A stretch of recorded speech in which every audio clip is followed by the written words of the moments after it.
Welcome to the Fantasy NASCAR podcast brought to you by racefortheprize.com. Let's preview the Cup Series race at Pocono.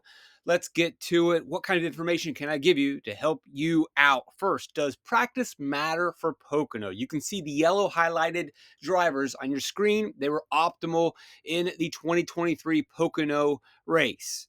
Elliott, Hamlin, Truex, the usual suspects. They had speed. They ran well. They scored fantasy points. Harrison Burton, Ricky Stenhouse Jr., Eric Jones did not have speed in practice. Does practice matter for Pocono? Yes and no. Nothing has really changed at Pocono since ever. Have you been playing DFS for the last decade? Have you been listening to this podcast for the last decade and reading my articles for just as long? Pocono, Fontana, or Auto Club Speedway, Michigan, they kind of all trend the same. They are all very much plate racing light. It's not a completely stack in the back chasing rando PD, but you do get half of the lineup often that are not necessarily the cars that you would expect. And there is a reason to explain why what is seemingly inferior equipment and inferior drivers can score fantasy points at Pocono, Fontana, and Michigan. Half the lineup are typically good cars. They start up front, they practice well, they run well all day, they lead laps, they score points. The other half comes from the back, seemingly out of nowhere. But it really shouldn't be because we have seen the trend persist over the millennia at Pocono, at Fontana, and at Michigan. And there's a reason we can explain why. And yes, cautions and restarts definitely are the crutch, are the aid that open the door for the lesser thans to crack into the fantasy scoreboard. So there's your optimal lineup: Elliott, Hamlin, Truex, and Burton, Stenhouse, Jones. We go back to the Gen 7 car from 2022. Not as extreme, but again, we're seeing Eric Jones pop up. Although, well, we'll talk about Jones in a second. And we are seeing Michael McDowell pop up as big place differential plays. Reddick, halfway decent. And then you've got Suarez and Bell, who just kind of hold maintain position, but there's just not a lot of fantasy points to be scored at a Pocono race. And we'll see someone under 50 hit in, makes it work by scraping some fast laps. And that can happen when we cycle in different directions of who pits and when they pit on this long, flat track. But we do see two cars that aren't really that great that end up with very solid finishes. Now you're like, oh, well, Jones had an average running position of 11th. Yeah, we'll get to that. Well, McDowell was 17th. That's really not that bad. Yeah, we'll get to that. But ultimately, these cars probably finished well above where they should have, but that is the case at Pocono, Fontana, and Michigan. We'll get to the reason why in just a second. And it's not attrition. It's not attrition like Daytona or Talladega. The place differential that comes through that benefits from the cautions and the restarts and some other things that we'll get to in a second, it's not chaos. Although last year's race, if we put up the laps, you're going to see yellow, yellow, yellow, yellow, yellow, yellow, yellow, yellow. Yeah, it got pretty chaotic on the restarts because, as we know in NASCAR, the only place to pass is on a restart. And as we really know at Pocono, if you run through the laps, and the lap-by-lap data is available, if you go to racefortheprize.com, just Venmo, PayPal, Cash App, $10, 3 Pocono races. Get all the data, all the information you need. You can look at all this, and you can see in the lap-by-lap data, there ain't no movement going on. It's static city, stagnant city. The pond is stagnant. 2023, there's your optimal lineup. Place differential coming through. Even Todd Gilly, hey, I scored 21 place differential points and I still didn't make the optimal lineup. Probably was in the winning lineup at 5,436 at 9.1x. but you didn't need him. Eric Almirola with 15, still there. A little ding on the MacBook. Beautiful. So let's talk about this. Where does the PD come from if not through attrition? It comes through restart gains and then holding position, closing races on short runs, and staying out on older tires, as we see last year, where people can gamble and not go down pit road and stay on the old tires. And that's just fine if you've got 1, 2, 3, 4 cautions and only 5 green flag laps. Then that old tire gamble is going to allow that Eric Jones, Stenhouse, Burton, Elliott to survive. Don't need a bunch of wrecks, or we don't. Well, you're gonna need wrecks. You're gonna need cautions, but that can simply easily happen on spin out. And we saw plenty of cars spinning out and getting loose, not necessarily getting turned at Pocono last year. So restart, running 3 or 4 wide. We know that these cars lack side force. Yeah, there's going to be spins. And it's very likely that we could go green, green, green, green, green to the end. And your old tires could survive. And this could be Nashville Take 2, the redo, the remix, Bro Country style. So you can close races that way. Its biggest thing is just catching the caution. That's the deal. Do you pit at the right time? Do you run long at the right time? And does the caution come out that benefits the driver where they gain 10, 15 spots, then hold that position? Yes, DFS NASCAR enthusiast, you're going to have to try to predict who will catch the caution for your value picks. In your top 3, you can look at speed charts. Your top 3, maybe even 4, you can evaluate based on, I like what they've done here in the past.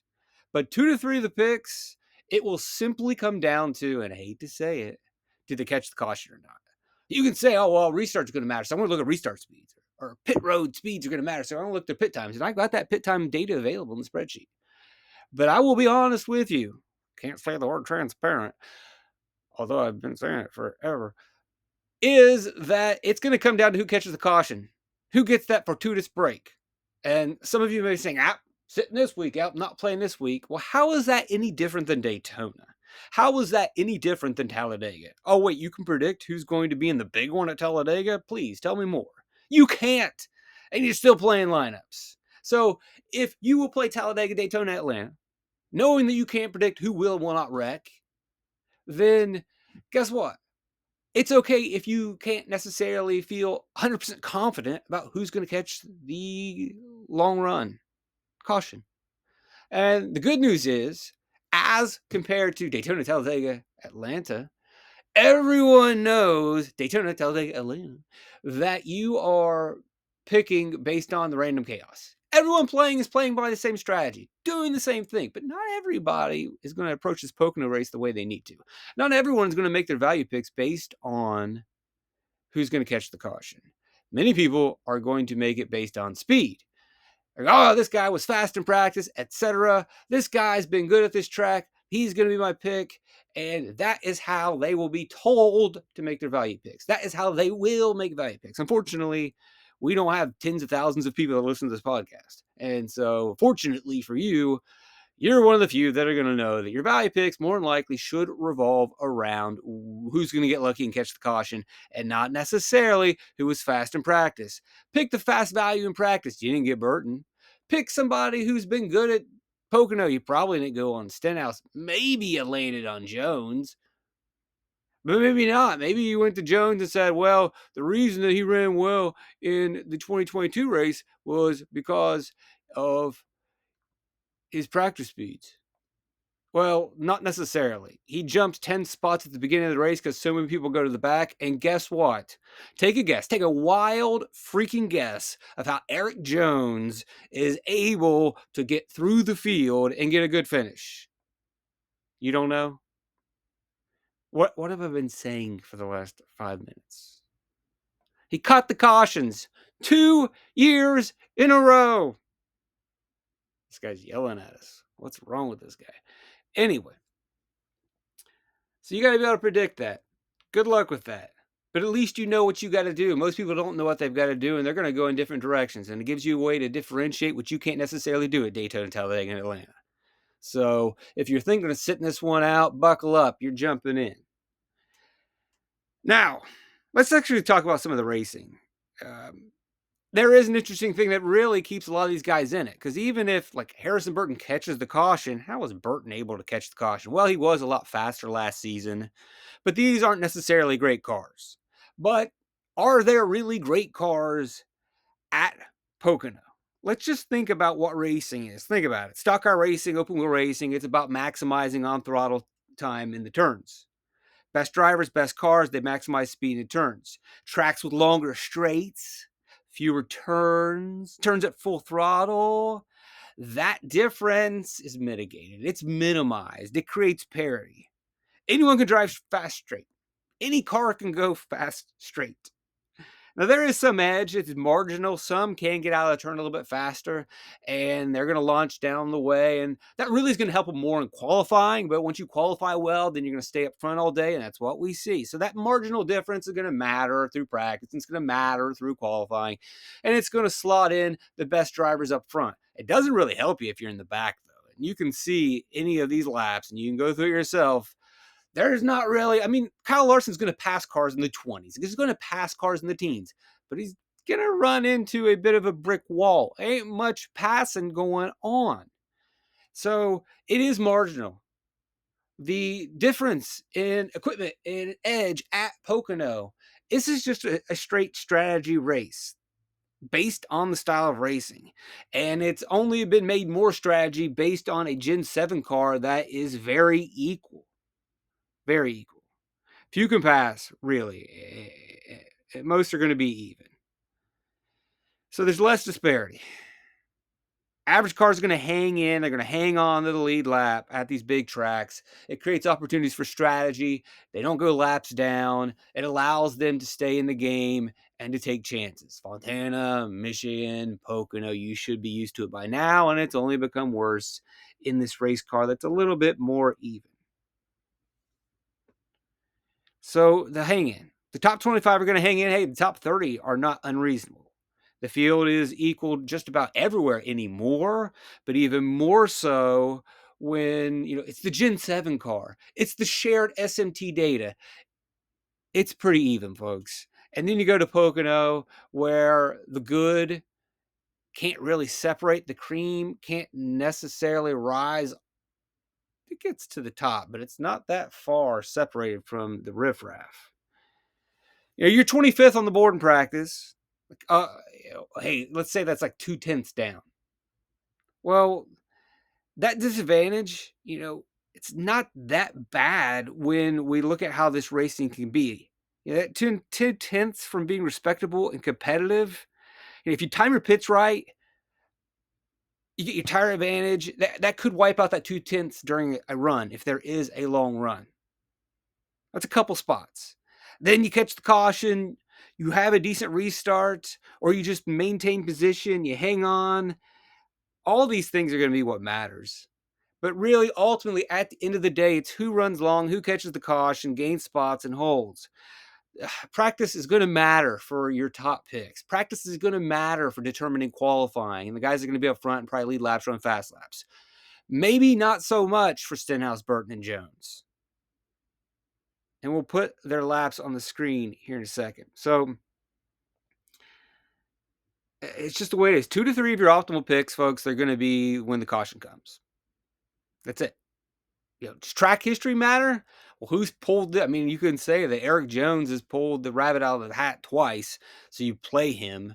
But I hate for that to be the track history data that you're going to, but it's a situation. It's just a half and half build. Arnold Palmer DFS, half practical, half random, half intermediate track build, half plate racing randos.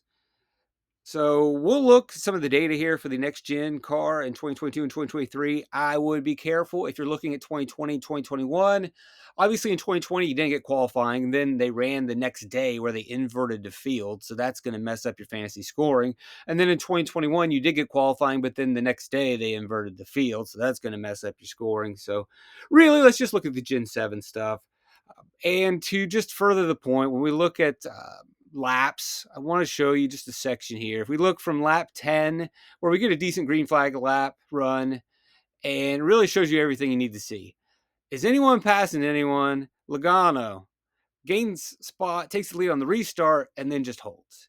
Larson, 2s, 3s for Byron, 4s for Harvick, 5s for Truex. So there's really not some passing going on, and it's throughout the field. Not a lot of passing. Next thing that we want to note here about Pocono is, hey, I want to win the stage. Cool, Joey Logano. Now you're going to start 17th, and now you're going to wreck on lap 36. Thanks for playing. All right, Kyle Larson, he says, I'm going to flip the stage because I want to maintain track position. It works out until it doesn't work out because we get some restart wrecks. He actually finishes well, but he goes back to 34th because it's a harmless spin. There are big wrecks at Pocono and there are small harmless wrecks at Pocono. And you can get away with some stuff. Wide track can make it work. But you can look at the data and see that, man, there really isn't a lot of passing. Now, if you look, you're going to notice, though, like, oh, there's a lot of movement, though.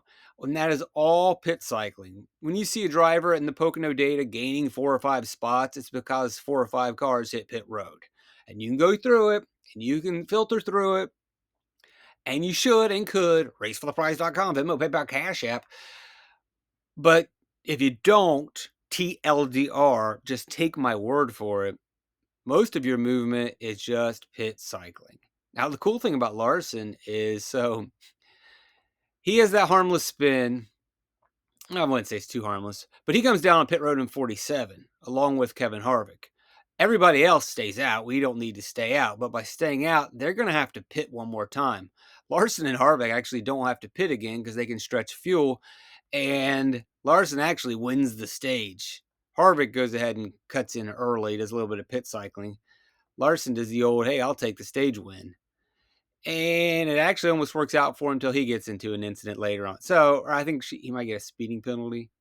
I can't really remember. Either way, it is. God, remember when he wrecked in the last lap in 2021? Yeah. Pocono's crazy, folks. Get ready for it. All right, let me explain some of the optimal laps. So there was that run I just wanted to show you about the very limited passing. You can argue with me if you want, but I think it's pretty clear. So we look at Hamlin and we look at how did he get in the optimal lineup. Well, he just started up front and ran up front all day. 127 laps in top 10, 41 in the top 5, up there all day, 7th most, staying up front. Wasn't the best car, but restart madness. He's able to go from 5th to 1st. Congratulations. You may not have been the best all day, but here we go. Old school Hamlin used to love Pocono before they repaved it. Now it's aged and weathered, he says. Well, yeah, it aged and weathered, but you also won because of restart madness, dude. But he still is pretty good here. Anyway, Truex, same story. Again, our top 3 or maybe top 4 drivers are more than likely going to start up front. They're going to have good cars in practice. They're going to qualify well, and they're going to run up front all day. No surprises. Strong cars stay up front because they are always able to be pretty, not necessarily conservative, but they don't have to take chances. Now, they could get jobbed by random cautions, but everyone can get jobbed by random cautions. I mean, so some people are going to get really lucky and catch breaks like Jones, Burton, and Stenhouse. The rest of the field, good luck. Now, that being the case, the guy in 5th can get jobbed. Well, that same job could job the guy in 15th. So you'd rather be up front and catch a bad break than be in 15th and catch a bad break. So that explains the top 2. Chase Elliott. Oh, let's just go to Stenhouse next. So what was the story with Stenhouse? And we'll give you a little more comprehensive, although it's kind of worthless. He does flip stage 1 and jumps to 13th place. So he goes from 21st to 13th. Really solid. Excellent. But then he just fades back. So why are you even telling me this? Just to kind of tell you, like, just... Anyway, so he does pit here on lap 64, but then he's still ultimately in 21st position. But the real story, all that matters is when we go to it. Here we go with Stenhouse. He runs long until lap 136 in stage 3. Now he does have to pit. But by going so long, he decides, you know what? During this 144 caution, I just put tires on. We're going to chance it. And so what really happens is he goes from a 20th place race car to a 10th place race car by running long, catching that caution. Then restart wreck, restart wreck, restart wreck. The tires don't matter. Congratulations, Wrecky. You got a 7th place finish. What about Harrison Burton? Same thing. Burton runs even longer. He cycles up to what, 10th place? Before he was a 23rd place race car? And he does it. Eric Jones, what say you? And really, like, Burton was really in the back for a lot of this race. Was even much worse. Now, it's hard to evaluate this because there's a bunch of restarts, but here he is in 29th, 26th. Does make some movements, but again, when we're seeing these movements, as I talked about, those are people hitting pit road. Jones, there it is on your screen. He runs long, stays out, gets a 9th place finish. Chase Elliott actually is able to get up a lot earlier. What Elliott does is a good old stage flipper, like we saw Stenhouse do. Now, whereas Stenhouse and inferior equipment lost positions gradually, Elliott in pretty good equipment, starting in the back, which he never should be, now that he has track position and relatively fresh tires, nails all these restarts and is in 6th place. Holds position, does his pit cycling a little bit earlier, but then from there on out, he's basically a top 10 car. So the restarts are really the difference. He does the stage flip, but also has a pretty good car. So Elliott's fast, Truex was fast, Hamlin was fast. These guys caught the cautions. You look at 22, McDowell and Jones. Go ahead and guess. They flip the caution. They catch the caution. Let me go ahead and zoom to that spot. Where is it? Right here.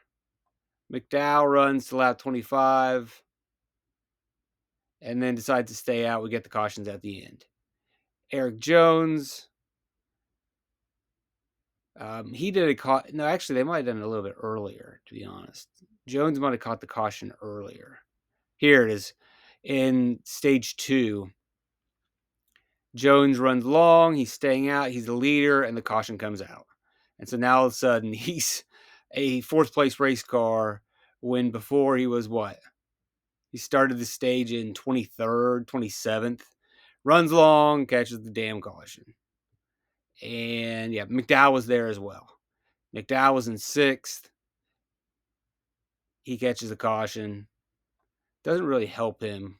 I would like to see what happened with that pit, but later on, he'll make it work right here by staying out and surviving. So that's that. Welcome to Pocono, folks. Enjoy it. Practice speed matter? Yeah, for your elite drivers. You're going to want to look at that lap by lap data. But when I'm picking my values, I ain't looking at it. I mean, I will look at it. I've got it, but I might look at it to decide who's not to play. All right. Blessed to have you guys around. Hopefully I wasn't a little too salty or spicy today. Blessed to have you as listeners and your support and your likes and your subscribes. $10 Pocono Trucks Xfinity Cup. Good weekend for you. Friday, Saturday, Sunday. Love you guys. Trip to Life Fantastic.